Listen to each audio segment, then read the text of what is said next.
Salam sehat untuk kita semua. Kembali lagi berjumpa dengan saya. Mudah-mudahan belum bosan.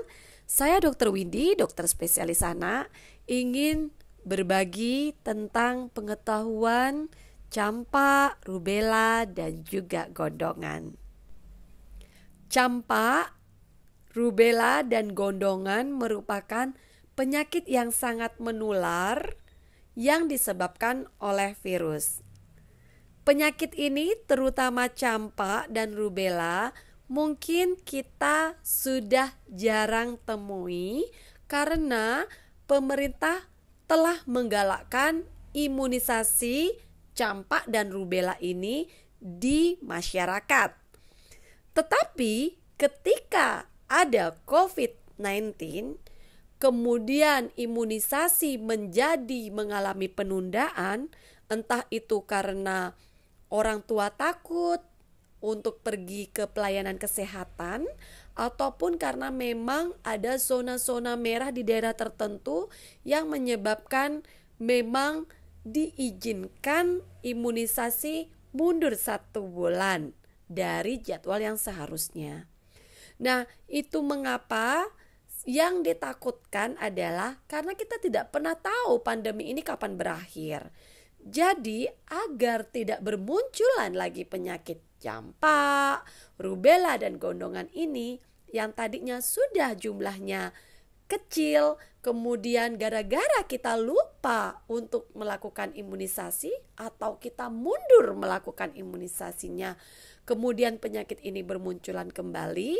Itu mengapa saya ingin mengenalkan kembali, merefresh kembali ingatan kita tentang penyakit ini. Campak memiliki gejala demam, selalu diawali oleh batuk pilek, kemudian ada juga merah ataupun ruam di wajah yang kemudian menyebar ke seluruh tubuh, kadang diikuti oleh matanya yang merah dan juga ada infeksi di telinga, bahkan ada juga yang sampai terjadi diare. Kalau gondongan mungkin orang tua lebih gampang untuk mengetahuinya, yaitu tandanya memang demam, kemudian anak susah untuk membuka mulutnya karena kesakitan, lalu sudah tidak nafsu makan, kelelahan, dan mulailah muncul benjolan di bawah pipi atau di sekitar rahang ini yang kemudian menyebabkan anak tersebut mengalami sakit antara 7 sampai dengan 10 hari. Lalu bagaimana dengan rubella? Rubella memiliki gejala yang hampir mirip dengan campak, hanya gejalanya jauh sekali lebih ringan, yaitu ada ruam di seluruh tubuh merah-merah, tetapi demamnya tidak terlalu tinggi. Anak juga biasanya tidak tampak terlalu kesakitan. Kemudian kelenjar yang ada biasanya juga membengkak, entah itu di belakang telinga, kemudian di ketiak. Dan juga anak tersebut kadang ada disertai dengan batuk pilek tetapi ringan ataupun nyeri sendi yang sifatnya ringan. Nah, penyakit-penyakit campak, rubella, kemudian gondongan ini sebenarnya kita sudah bisa atasi atau kita bisa cegah terjadinya dengan adanya vaksin. Ada vaksin campak, ada vaksin rubella, ada vaksin gondongan, dan ini bahkan ada yang sudah dikemas dalam satu suntikan yang untuk mencegah ketiga penyakit tersebut. Penyakit campak, rubella, gondongan ini dia bisa berkomplikasi menjadi penyakit yang lebih berat. Contohnya, campak.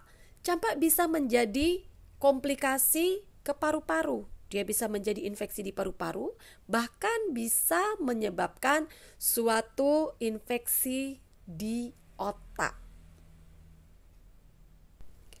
Penyakit gondongan yang diketahui oleh masyarakat luas bahwa penyakit ini memiliki komplikasi bisa menyebabkan kemandulan. Betul, karena penyakit ini bisa menyebabkan pembengkakan pada testis dan juga sel telur. Di luar itu, masih banyak komplikasi yang disebabkan oleh gondongan ini yang jauh lebih membahayakan, yaitu bisa menyebabkan ketulian, infeksi di otak, dan bahkan bisa menyebabkan kematian. Lalu bagaimana dengan penyakit rubella yang tadi saya sebutkan ringan-ringan saja? Untuk seorang anak yang kena rubella, komplikasinya memang tidak banyak. Tetapi yang berbahaya adalah ketika seorang anak mengalami rubella, lalu dia hidup bersama ibunya yang sedang mengandung adiknya, maka si ibu bisa saja tertular. Tetapi si ibu tidak, gejalanya berat. Mungkin hanya demam-demam biasa, ruam-ruam, seperti yang dialami si anak yang rubella tadi. Tetapi yang berbahaya adalah janin yang di dalam kandungannya. Itu bisa mengalami keguguran. Bahkan kalaupun dia lahir, bayinya kadang bisa mengalami kelainan di matanya, yaitu katarak, bahkan bisa menjadi buta, lalu mengalami ketulian dan hati yang bengkak, kemudian limpa yang bengkak, jantung yang bocor, dan juga kecacatan intelektual. Campak, gondongan, dan rubella ini sangat mudah menular melalui batuk, bersin, mirip-mirip sama COVID-19, dan bahkan bisa menular lewat alat makan yang kita pakai bersama-sama. Dan di mana ada benda-benda yang terkontaminasi oleh kuman tersebut, itu pun bisa menularkan penyakit ini. Bagaimana cara pencegahan penyakit campak, rubella, dan juga gondongan ini? Tentunya dengan vaksinasi. Untuk penyakit-penyakit yang mudah menular, untuk penyakit-penyakit yang mematikan atau angka kesakitannya sangat tinggi, biasanya orang-orang ahli akan membuatkan vaksinnya. Jadi, untuk penyakit-penyakit ini yang sudah bisa dicegah dengan vaksin, ayolah, jangan sampai kita tidak melakukan vaksinasi terhadap anak kita sendiri. Ayah bunda harus ingat bahwasannya vaksinasi tidak hanya untuk melindungi anak kita saja, tetapi dia juga melindungi orang-orang di sekitarnya, melindungi anak-anak lain yang tidak berkesempatan untuk mendapatkan vaksin. Misalnya, ada anak yang sebenarnya ingin divaksin tetapi karena suatu keadaan, misalnya dia mengalami kanker ataukah dia sedang menjalani transplantasi, maka dia tidak bisa mendapatkan imunisasi ini. Jadi, dengan kita memberikan imunisasi pada anak kita, maka kita mendapatkan anak yang sehat, tetapi kita juga secara tidak langsung sudah berderma kepada orang-orang yang tidak berkesempatan mendapatkan vaksin itu. Imunisasi campak diberikan saat usia 9 bulan, 18 bulan, dan juga untuk dosis ketiga akan diberikan menjelang anak tersebut masuk usia sekolah dasar.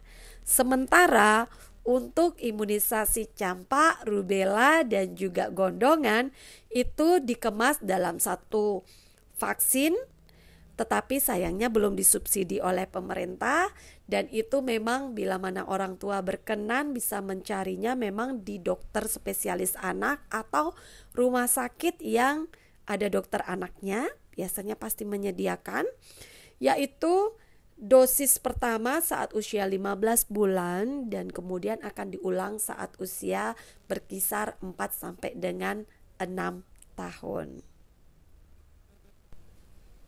Jadi, yang saya ingin pesankan kepada orang tua, seorang anak berhak untuk hidup sehat. Seorang anak berhak mendapatkan imunisasi, karena itu adalah salah satu kebutuhan dasarnya dia ketika kita memberikan asa, asih, dan asuh kepada anak tersebut. Jadi, ayo dicek-cek lagi imunisasi apa yang anak, ayah, bunda belum dapatkan.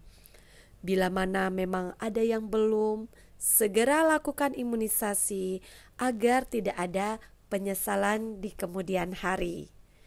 Saya Dr. Windy, salam cinta saya untuk semua para ayah bunda.